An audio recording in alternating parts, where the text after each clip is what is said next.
Hello বন্ধুরা, তোমরা সবাই কেমন আছো? আশা করছি খুব খুব খুব ভালো আছো। আমিও খুব ভালো আছি। আর এদিকে দেখো বন্ধুরা, আমরা সবাই মিলে চলে এসেছি মালদা স্টেশনে। কারণ আমার দিদির মানে আমার বড় মা সুমনের বড় মেয়ের বিয়ে থাকার কারণে আমরা চলে যাচ্ছি কলকাতা। কারণ ওদের বাড়িটা কলকাতাতেই। আর আমরা যেহেতু মালদায় থাকি, তাই এই ট্রেন ধরেই আমাদেরকে যেতে হবে, বা বাস ধরেও যেতে পারতাম, কিন্তু আমরা ট্রেন ধরেই নিয়েছি এবং চলে যাচ্ছি কলকাতায়। আর ওদিকে পিছনে ছিল আমার বাবা আকাশি কালার জামা পরে, কিন্তু আমার বাবা যাচ্ছে না, কারণ আমার বাবার এই মুহূর্তে কিছু কাজ পড়ে যাওয়ার কারণে আমার বাবা কলকাতায় আমাদের সঙ্গে যেতে পারছে না। ওই জন্য আমি, দিদি আর মা চলে যাচ্ছি কলকাতায়। এদিকে দেখো আমার দিদি দেখাচ্ছে চিপস ছিঁড়ছে, তো আমি সেটা একটু ইয়ার্কি করে ভিডিও করে নিই এবং তোমাদের সঙ্গে ছেড়ে দিলাম, মানে শেয়ার করে দিলাম। আর এদিকে দেখো বন্ধুরা, বাইরের প্রকৃতিটা কি সুন্দর, আর এই প্রকৃতি দেখতে দেখতে চলে যাচ্ছিলাম আমরা কলকাতায়। আর এদিকে হচ্ছে আমার দিদি ঘুমিয়ে পড়েছিল, আমার মাও ঘুমিয়ে পড়েছিল, আর আমি দেখো পুরো একদম ঘেমে কালো হয়ে গেছি ট্রেনের মধ্যে। আর তারপরে আমরা ট্রেন থেকে নেমে ধরে নিয়েছিলাম র্যাপিডোতে আমরা চলে গেছিলাম। আর এদিকে প্রচুর জ্যাম ছিল, ওই জন্য জ্যামের কারণে একটু দেরি হয়ে গেছিলো। তারপরে গিয়ে বিকেল খেয়ে দিয়ে নিয়ে সন্ধ্যেবেলার দিকে আমরা, মানে আমার দিদির কী বলে মেহেন্দি অনুষ্ঠান শুরু হয়ে গেছিলো। সেরকম বড় করে হয়নি, ছোট করে হয়েছিল, কিন্তু আমরা অনেক সুন্দরভাবে মজা করে কাটিয়েছিলাম অনুষ্ঠানটাকে। আর এদিকে দেখো বন্ধুরা, সবাইকে মেহেন্দি পরিয়ে দিচ্ছে। আমি একাই মেহেন্দি পরেছিলাম, যেটা তোমাদের সঙ্গে শেয়ার করা হয়নি। তারপরে পরের দিন হয়ে গেছিল, এবং পরের দিন ছিল আমার দিদির আইবুড়ো ভাতে আমার মা, তারপরে মাসিমণি, আমার দিদুন সবাই মিলে দিদিকে একটু আশীর্বাদ করে আইবুড়ো ভাতটা খাইয়ে দিয়েছিল। এটা ছিল আমার দিদির বাড়িতে লাস্ট আইবুড়ো ভাত।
তো দেখো বন্ধুরা, আজকে পরের দিন হয়ে গেছে, আর আজকে আমার দিদির হলো হলদি। তাই হলদির জন্য এদিকে কি সুন্দরভাবে সাজিয়ে নিয়েছিল। দেখো সবাই কিন্তু সবার কাজে লেগে আছে, আর আমি এদিকে সেই কাজের ভিডিওটা করে নিচ্ছিলাম। আর এদিকে দেখো দিদিও চলে এসেছে হলদির জন্য। এবার একটু নাচা গানা হবে, দিয়ে গায়ে হলুদ হবে। তো চলো আবার তোমাদের সঙ্গে পরে কথা বলবো।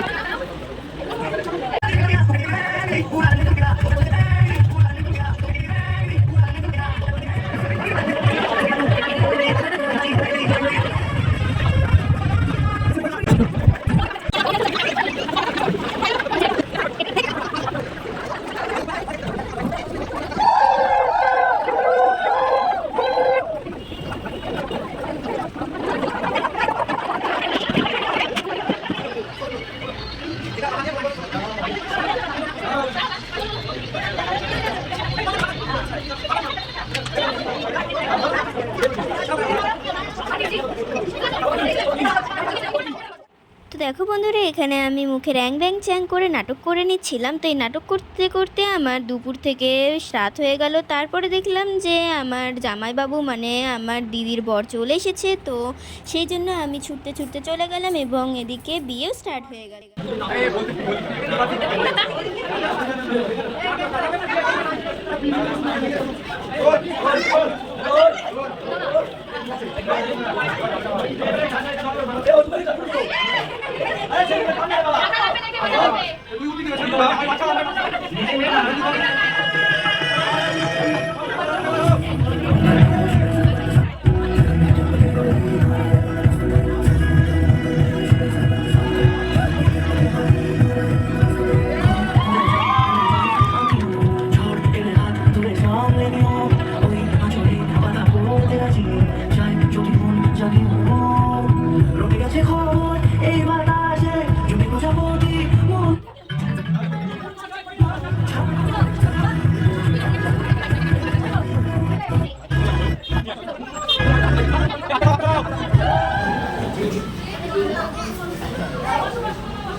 তো দেখো বন্ধুরা, আমার বড়দির বিদায়ের দিন ছিল আমার এক মাসিমণির ছেলের জন্মদিন। তো সেই জন্য আমরা সবাই মিলে কেক টেক এনে তার জন্মদিনটাকে সেলিব্রেট করছিলাম।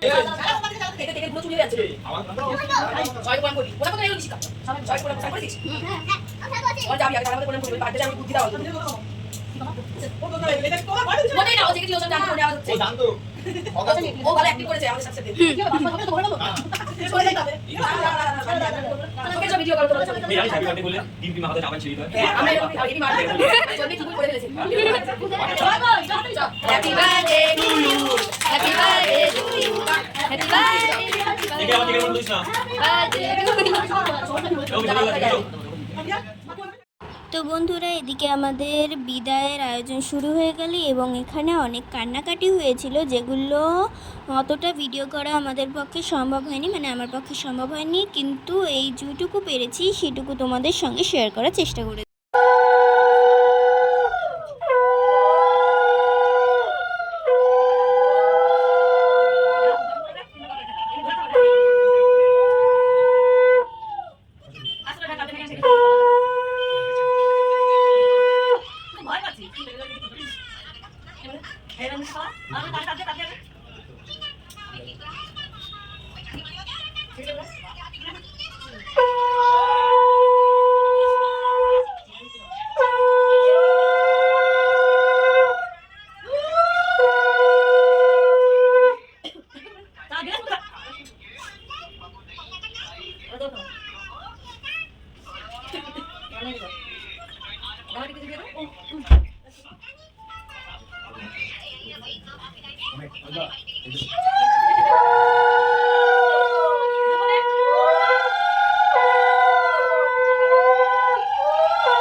তো বন্ধুরা, এদিকে আমি চলে এসেছিলাম এবার বউ ভাতের আয়োজনে, আর আমি বউ ভাতে ঠিক এভাবেই শাড়ি টাড়ি পরে সেজে গুজে নিয়েছিলাম।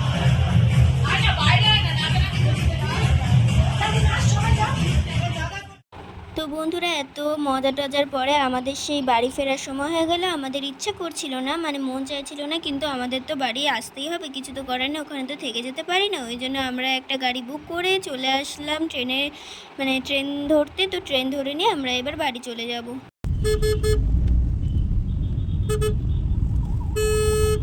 তো চলো বন্ধুরা, আজকের ভিডিওটা আমার এইটুকুই। দেখা হচ্ছে পরের ব্লগে। আজকের মতো টাটা বাই বাই। যদি তোমাদের ভিডিওটা ভালো লাগে থাকে লাইক কমেন্ট শেয়ার করতে পারো, যদি ভালো না লাগে তাই ডিসলাইক।